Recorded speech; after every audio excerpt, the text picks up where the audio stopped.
Welcome to TradeTheMBI.com. This is John. This report is for the 12th, and we're starting off a little weakness here. You can see the desperation developing in the Trump side as the election for the midterms is so critical for them, and they realize that all the delays that were laid ahead of them had an impact, and it's pushed everything off into, at best, summer of this coming year, and that's kind of close.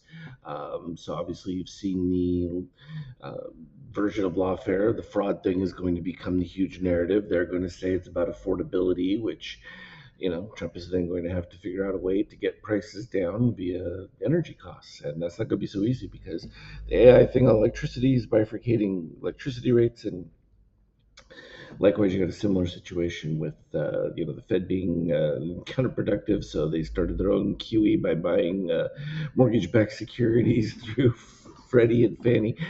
I mean, they're doing everything they possibly can. It just isn't too little, too late.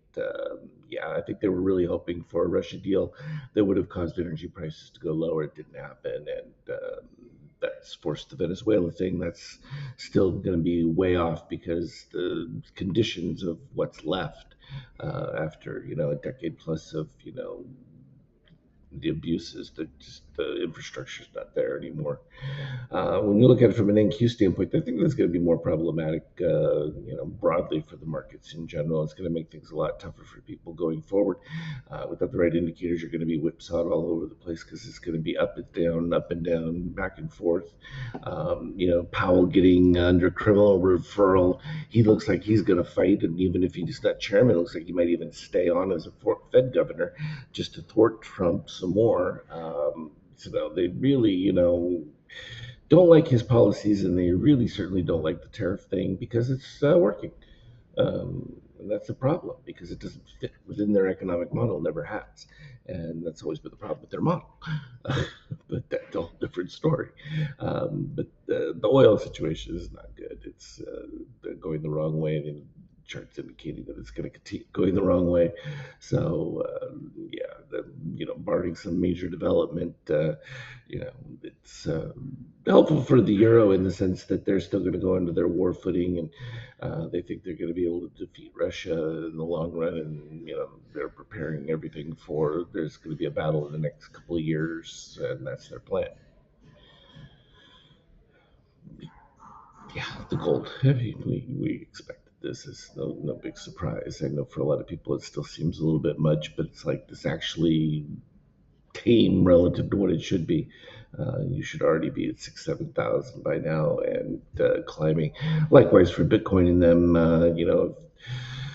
they get into their proper mode of actually being usable from a broader perspective. Definitely cheap by relative standards. ETH likewise. I mean, as their uh, tokenization and that kind of ability improves, we should see a dramatic change.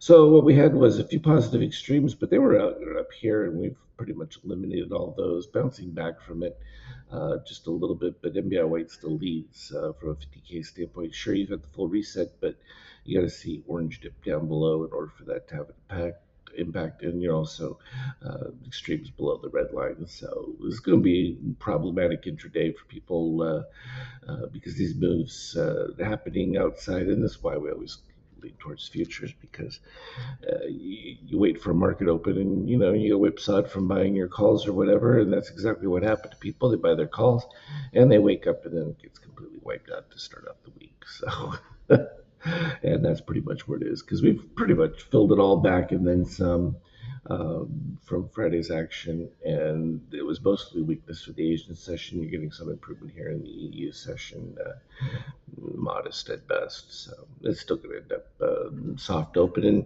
and then the question will become, how much of the protest is that the ICE whole thing, blah blah. It's just a theater of it. They call it the Kabuki theater, and that's exactly what it is. It's just about distraction, but the long-term plans are laid out. The potential for economic growth is there, and obviously it's been showing up. It's just a question of whether or not it'll be representative for midterms or not, and that's really the calculus that they're faced with now. So everything's going to be based on that, which It's not always the best, but the broader strokes of investment have been set. So from that standpoint, there's not a whole lot more you can do other than just wait. That's the long and the short of it. As always, anything relevant, I'll put on the team chat. Have a good one. Check well.